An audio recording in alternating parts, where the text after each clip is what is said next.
నేటిదిన వాక్య ధ్యానం కొరకు సామెతల గ్రంథం 2వ అధ్యాయము 7వ వచనంలో రాయబడిన వాక్యాన్ని చదువుకుందాం. ఆయన యథార్థవంతులను వర్ధిల్ల చేయును.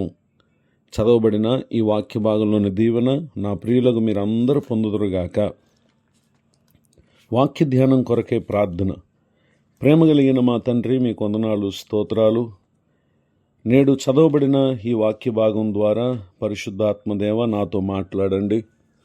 విను మా ప్రియులను మీరు దర్శించండి. ఏ స్థితిలో ఉన్నవారినైనా నీ వాక్కు చేత మమ్మలను బలపరిచి మేలు కలుగు చేయి దేవుడివై ఉన్నందుకు మీకు వందనాలు తెలియజేస్తూ యేసుక్రీస్తు నామములో ప్రార్థిస్తున్నాను తండ్రి, ఆమెన్. చదవబడిన ఈ వాక్య భాగంలో మన ప్రభువారు తన ప్రజలను ఆయన వర్ధిల్ల చేస్తారు.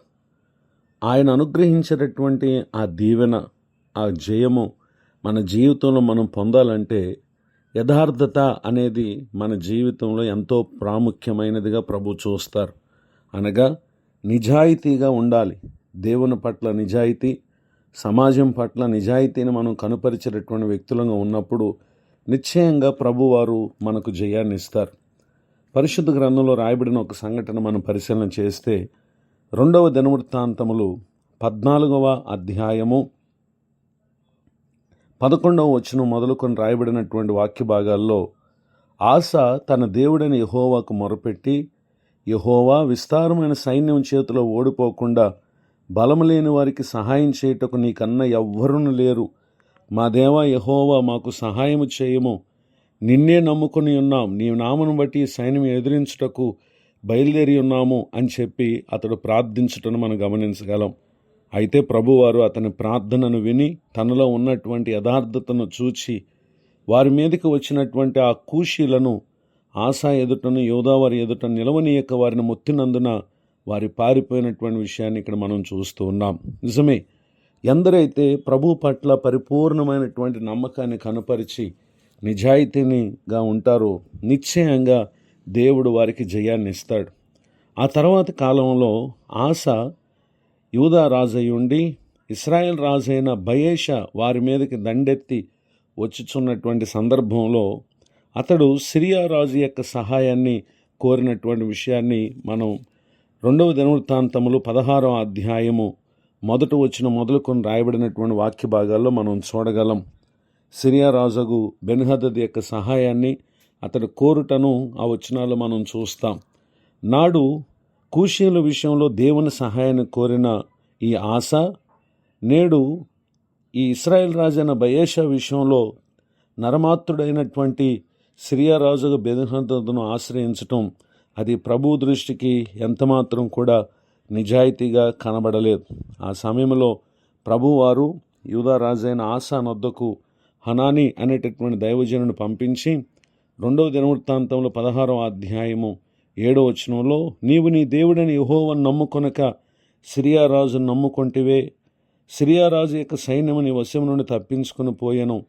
బహు విస్తారమైన రథములను గుర్రపు రౌతులు గల కూషీలను లూబీలను గొప్ప దండై వచ్చిరు గదా. అయినను నీవు యెహోవాను నమ్ముకున్నందున ఆయన వారిని చేతికి అప్పగించెను. 9వ వచనంలో, తన ఎడల యథార్థ హృదయము గలవారిని బలపరచుటకై యెహోవా కనుదృష్టి లోకమన్నంతటా సంచారం చేయుచున్నది. ఈ విషయమందు నీవు మతి తప్పి ప్రవర్తించితివి గనుక ఇది మొదలుకొని నీకు యుద్ధములే కలుగును అనేటటువంటి విషయాన్ని ఇక్కడ ప్రభువారు తెలియచేయటం మనం గమనించగలం.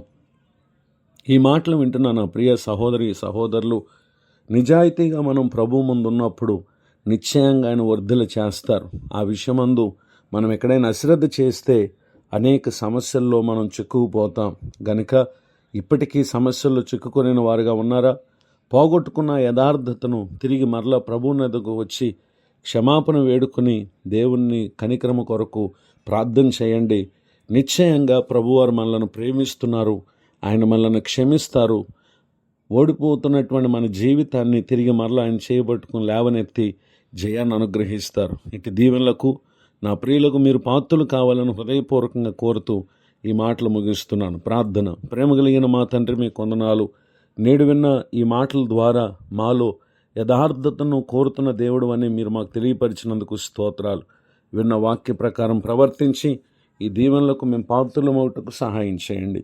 దైవజనులను వారి కుటుంబాన్ని సేవా పరిచయం దీవించండి. నేడు నూతన సంవత్సర దయాకిరీటాన్ని పొందిన మా ప్రియులను ఆశీర్వదించండి. తమ్ముందున్న కాలమంతా మీ వాక్యం మాకు నేర్పిన రీతిగా ప్రవర్తించి అన్ని విషయాల్లో మా ప్రియులు విజయం పొందుదురుగాక. యేసుక్రీస్తు నామములో బ్రతిమాలు ప్రార్థిస్తున్నాను తండ్రి, ఆమెన్. తండ్రి, కుమార, పరిశుద్ధాత్మ దేవుడు తోడే నడిపించునుగాక, ఆమెన్. నేడు విన్న ఈ మాటలు మీకు ఆశీర్వాదకరంగా ఉన్నాయా? అయితే మీరు పొందు మేలు మాతో పంచుకోనండి. మీ ప్రార్థన అవసరాలు తెలియపరచుటకు నా cell number 9959141897. God bless you. Have a blessed day. ఇట్లు మీ సహోదరుడు పాస్టర్ విలియం బూత్.